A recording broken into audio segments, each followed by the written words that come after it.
Swastiastu. Perkenalkan, nama saya Iwayan Peri Sanjaya, Norasen 33 dari kelas Manajemen SDMG Malam. Terima kasih atas waktu yang diberikan kepada saya. Di sini saya akan menjelaskan proposal saya yang berjudul Pengaruh Kompetensi Organisasi dan Budaya Organisasi terhadap kinerja karyawan pada perusahaan daerah air minum Kabupaten Gianyar. Yang pertama saya akan menjelaskan bab 1, pendahuluan. Di sini yang pertama ada latar belakang. Penelitian ini dilaksanakan di perusahaan daerah air minum Kabupaten Gianyar yang merupakan salah satu perusahaan daerah milik pemerintah Kabupaten Gianyar, di mana menjalankan aktivitasnya melayani konsumen sering mengalami kendala-kendala yang berkaitan dengan kompetensi organisasi, budaya organisasi, dan kinerja karyawan. Adapun permasalahan tersebut adalah yang pertama, permasalahan mengenai kompetensi pada perusahaan air minum Kabupaten Gianyar adalah permasalahan yang berkaitan dengan kompetensi menurut pengamat peneliti. Salah satunya dapat dilihat dari ketidaksesuaian latar belakang pendidikan dan dengan posisi yang ditugaskan.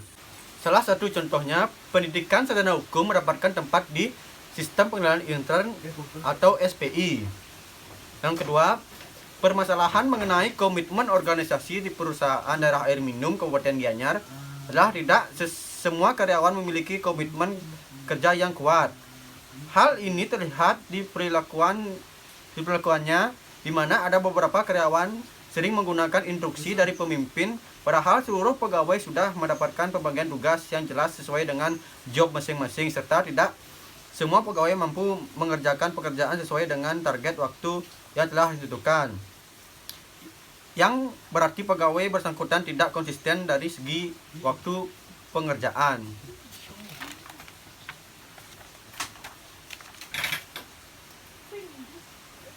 Tiga, permasalahan yang berkaitan dengan kinerja, salah satunya bisa dilihat dari ketaatan karyawan terhadap peraturan yang berlaku di perusahaan daerah air minum Kabupaten Gianyar, di mana beberapa karyawan sering melanggar peraturan. Pada tahun 2017 misalnya, karyawan sering datang terlambat masuk kerja, karyawan sering pulang lebih awal dengan alasan untuk keperluan adat. Permasalahan lain terkait dengan kinerja adalah adanya tingkat absensi yang melebihi target yang ditentukan oleh perusahaan. Selanjutnya, ada rumusan masalah.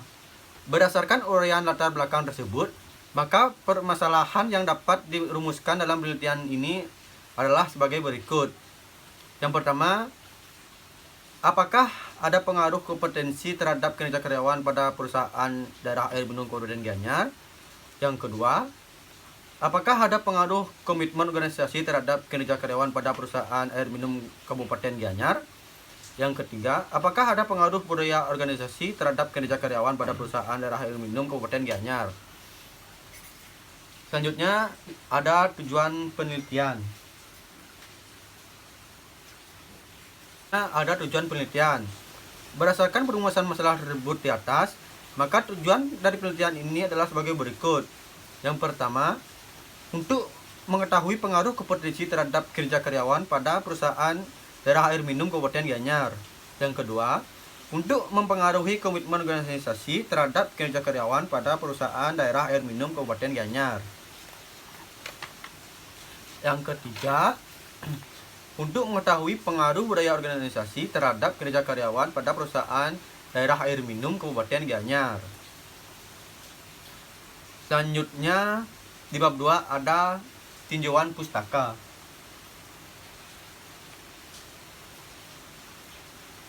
Di sini ada landasan teori. Yang pertama, kompetensi. Wibowo menyatakan bahwa kompetensi adalah salah satu kemampuan untuk melaksanakan atau melakukan suatu pekerjaan atau tugas yang dilandaskan atas keterampilan untuk mengetahui serta didukungan oleh sikap kerja yang dituntut oleh pekerjaan tersebut. Indikator-indikator dalam kompetensi. Joel dalam Wibowo menyatakan bahwa terdapat beberapa indikator yang dapat mempengaruhi kecepatan kompetensi seorang, yaitu sebagai berikut. Yang pertama, ada keyakinan. Yang kedua, nilai-nilai. Yang ketiga, keterampilan. Yang keempat, pengalaman. Yang kelima, karakteristik pribadi. Yang keenam, inovasi. Yang ketujuh, isu emosional. Yang ke-8, kemampuan intelektual.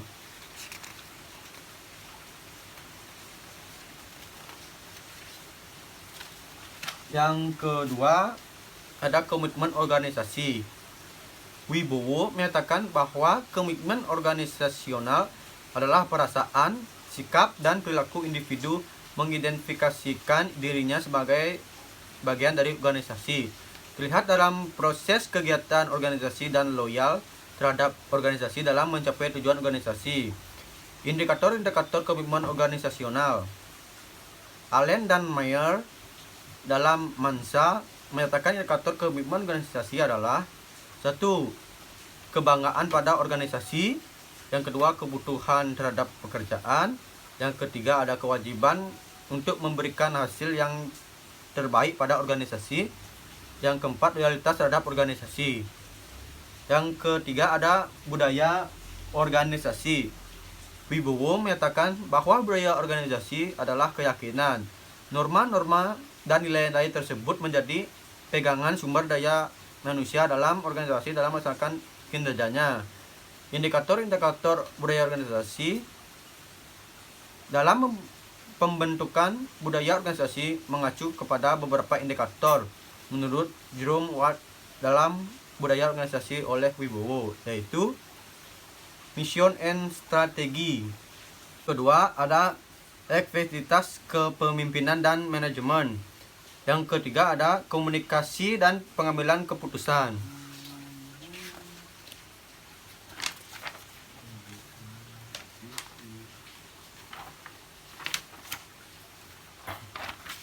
Yang keempat, ada pengetahuan dan kompetensi.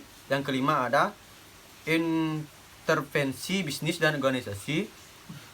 Yang keenam, ada inovasi dan pengambilan risiko. Yang ketujuh, ada kesiapan perubahan dan manajemen. Yang keempat, ada kinerja. Hasibuan mengatakan bahwa kinerja merupakan perwujudan kerja yang dilakukan oleh karyawan yang bisa dipakai sebagai dasar penilaian terhadap karyawan atau organisasi. Indikator-indikator kinerja. Tohardi menyatakan bahwa indikator yang diraih adalah sebagai berikut. Yang pertama, ada ketaatan. Kedua, tanggung jawab. Yang ketiga, kesetiaan. Keempat, kejujuran.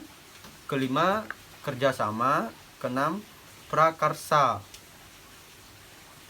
Lanjut, di sini ada bab 3, kerangka berpikir dan hipotesis. Di sini ada kerangka berpikirnya sebagai berikut.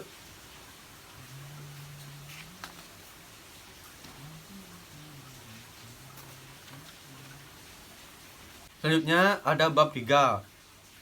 Bab 3 ada kerangka berpikir dan hipotesis. Di kerangka berpikir ada pengaruh kompetensi terhadap kerja karyawan, pengaruh komitmen organisasi terhadap kinerja karyawan, pengaruh budaya organisasi terhadap kinerja karyawan.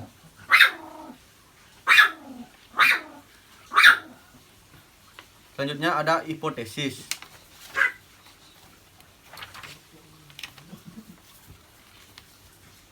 Hipotesis yang pertama, kompetensi mempengaruhi positif dan signifikatif terhadap kinerja karyawan pada perusahaan daerah air minum Kabupaten Gianyar.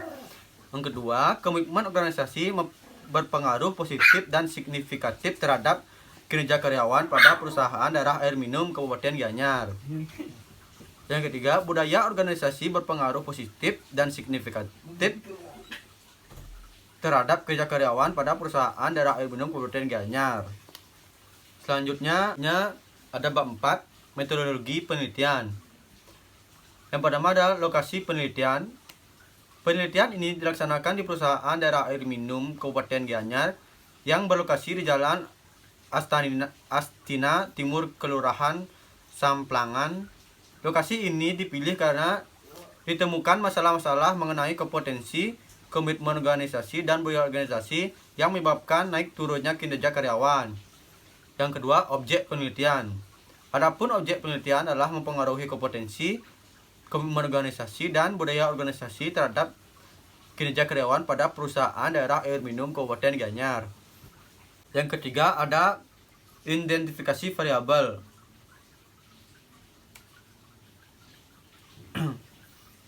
Yang pertama ada variabel independen, adalah variabel yang nilainya berpengaruh terhadap nilai variabel dependen.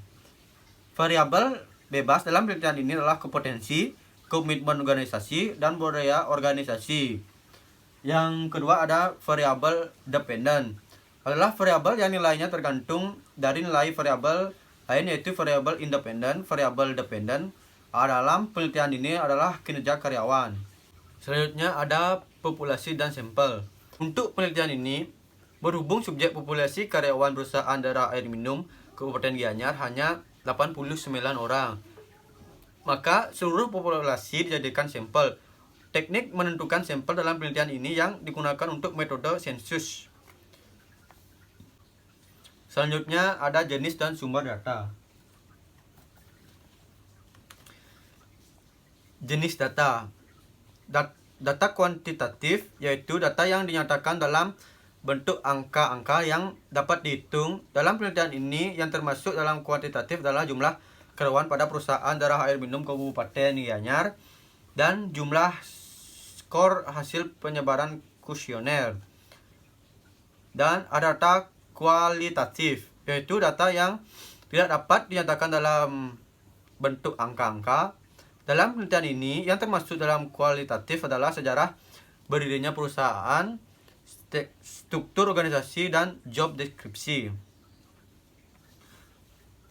Dan ada sumber data.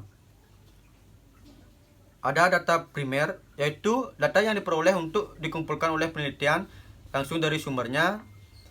Dan data primer dalam penelitian ini adalah satu informasi yang dikumpulkan berdasarkan jawaban responden terhadap kuesioner.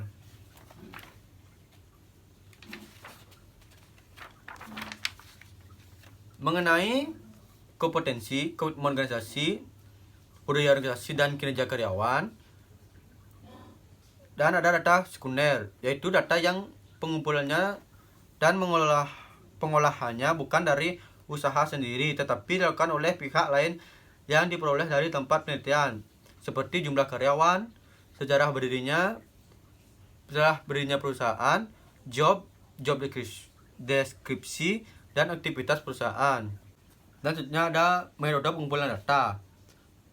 Wawancara adalah teknik pengumpulan data yang melakukan tanya jawab kepada pemimpin atau karyawan yang dipercaya untuk mendapat keterangan yang berhubungan dengan objek penelitian di perusahaan daerah air minum Kabupaten Gianyar.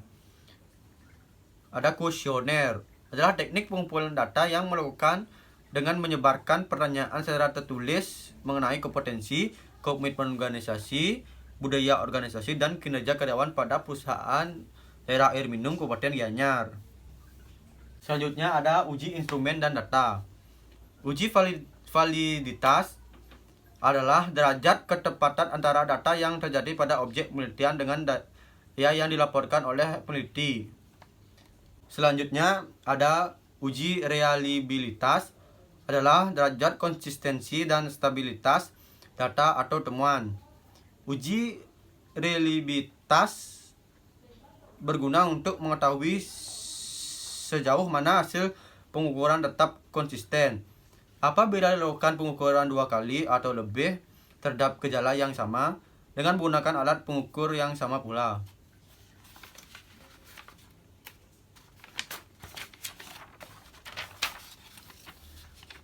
Dan ada teknik analisis data. Teknik analisis data digunakan untuk analisis regensi linier berganda, harus memenuhi asumsi klasik sebagai berikut. Yang pertama ada uji normalitas. Uji normalitas dilakukan untuk menguji apakah dalam sebuah model regresi residu dari persamaan regresi mempunyai distribusi normal atau tidak. Yang kedua ada uji multikolineritas, adalah dimaksud untuk membuktikan atau menguji ada atau tidaknya hubungan yang linier antara variabel bebas satu dengan variabel bebas yang lainnya. Yang ketiga ada uji heteroskedititas. Dilakukan untuk mengetahui bahwa pada model regresi terjadi ketidaksamaan varian. Untuk mengidentifikasi atau tidaknya heterodasitas digunakan model Glejar.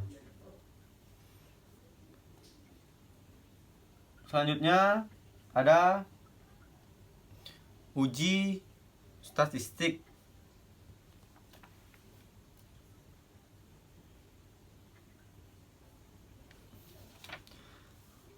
Yang pertama ada analisis regresi linier berganda.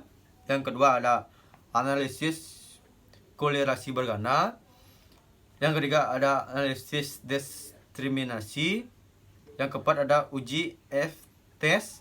Yang kelima ada uji T. Baik, sekian presentasi dari saya. Kalau ada perkataan salah kata mohon dimaafkan.